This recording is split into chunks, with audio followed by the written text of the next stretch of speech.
Those images, collapsed buildings, apparently widespread, power outages reported in several cities. First responders struggling to help those hurt and search for those who are trapped. Susanna De Silva is watching this breaking news for us from our Vancouver newsroom. And Susie, at this hour, what do we know? Well, we know that it was a powerful earthquake that seems to have left devastation across wide swaths of Turkey and Syria.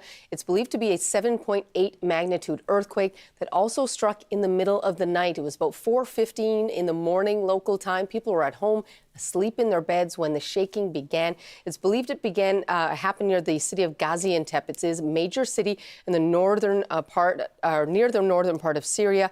And witnesses say the earthquake lasted about a minute, and it was felt hundreds of kilometers away, as far away as Cairo. And it, of course, has been followed by a series of powerful aftershocks, one just 10 minutes after the main earthquake.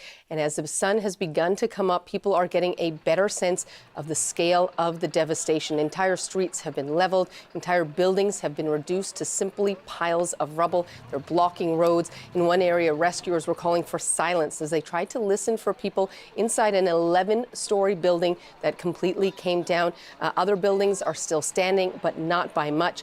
And the death tolls now are slowly beginning to come in, already in the hundreds. Hospitals are being overwhelmed as injured are being slowly rescued, but it is a challenging process. It will be a lengthy process because there are hundreds of buildings that have collapsed. In the province of Malatya alone, there are reports of more than 140 buildings, many of them, again, reduced to piles of rubble.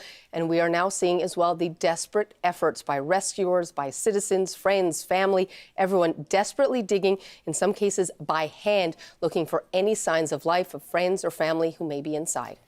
A tragedy unfolding, of course, in Turkey and, Susanna, across the border in Syria as well.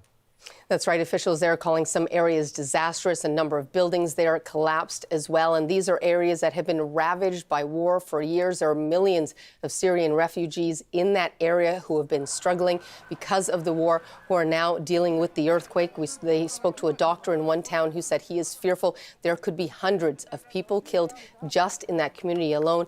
And complicating all of these efforts, there has been a winter storm in the area. There is cold, rain, snow in many parts, and that will only complicate what will be a very difficult and challenging process as they get a handle on the full scale of what's happened. Susanna De Silva live in our Vancouver newsroom. Thank you. Thank you. So a tragedy of huge magnitude after an earthquake of huge magnitude. Let's check in now with seismologist John Cassidy. He is in Victoria. This was big and powerful. What can you tell us about the quake? Yes, thanks, Ian. This was a huge earthquake at 7.8. As you mentioned, the strong shaking for about a minute in that area. When you get to earthquakes of this magnitude, you're looking at a very large fault that has ruptured or broken. So in this case, a minimum of 100-kilometer long fault zone or even 200 kilometers. So it's a very long region that's impacted by very, very strong shaking, and this earthquake, more than 15 million people experienced very strong to severe shaking. We have heard reports, eyewitness reports, I guess, of the shaking lasting a long time, maybe up to a minute. But you know, the anecdotes sometimes can be wrong. What do you know about? We know it's powerful. What do you know about the length of the shaking from that original shock? Yeah, that's actually probably quite accurate. It depends on the type of soil condition. If you're on rock or soft soil, the shaking will last longer. But the bigger an earthquake is, the longer the fault that breaks and the longer the shaking takes place. So for these little earthquakes that we feel around Victoria, Vancouver, Ottawa, Montreal, every year, the magnitude 3s, we feel shaking for a couple of seconds. For a magnitude 8 earthquake, you're looking at a minute or more of strong shaking. And for the big magnitude 9 earthquakes, you're looking at 5 or even 6 minutes of strong shaking. So, you know, that 1 minute of shaking is probably quite accurate. Yeah, and now, you know, rescuers have to be aware of the potential for aftershocks. John Cassidy, seismologist in Victoria, thank you very much for speaking with us.